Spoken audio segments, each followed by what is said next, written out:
Madame la Présidente, chère Mariam Rajavi, si nous sommes si nombreux aujourd'hui, à la fois vous, nos amis iraniens, mais nous aussi venus d'un si grand nombre de pays du monde, c'est qu'à nos yeux, vous êtes une femme de courage, vous êtes une femme de conviction.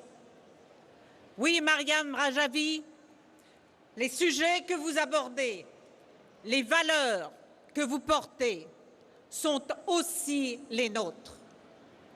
Parce qu'aujourd'hui, nous vivons dans un monde qui n'a jamais été aussi dangereux.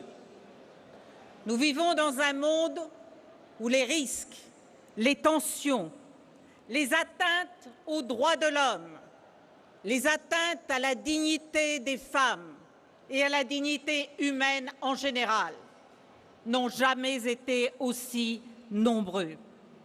Et une part importante de ces tensions et de ces risques part et s'exprime dans ce Proche et Moyen-Orient qui nous est si cher. Et malheureusement, depuis des années, l'Iran contribue à cette déstabilisation de la région et du monde. Non pas l'Iran, votre pays, avec son histoire, avec sa grandeur, avec le génie de son peuple, mais un régime qui représente un véritable danger pour le monde. Un danger d'abord avec la menace de la prolifération nucléaire, avec la menace d'une arme nucléaire qui forcément créera un appel d'air pour que de nouveaux pays, eux aussi, se dotent de l'arme nucléaire.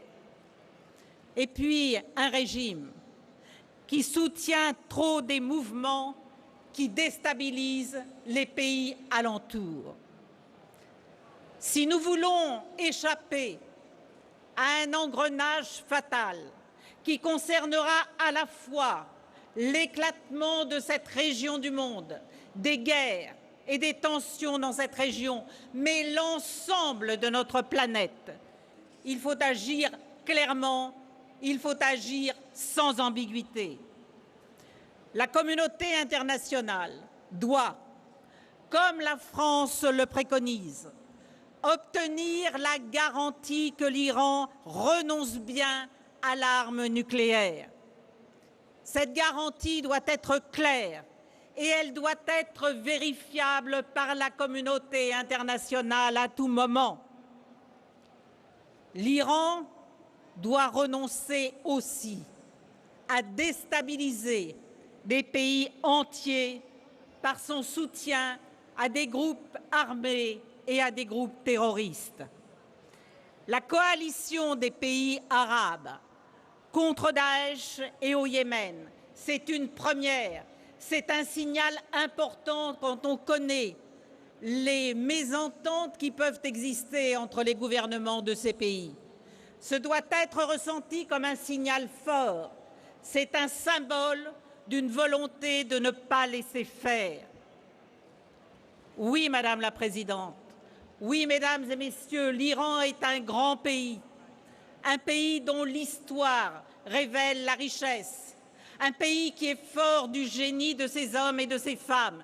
Nous avons besoin de l'Iran pour établir davantage de progrès, pour établir davantage de stabilité dans la région et dans le monde. Mais l'Iran ne réussira cette mission que s'il renonce à des actions qui aujourd'hui le marginalisent dans la communauté internationale.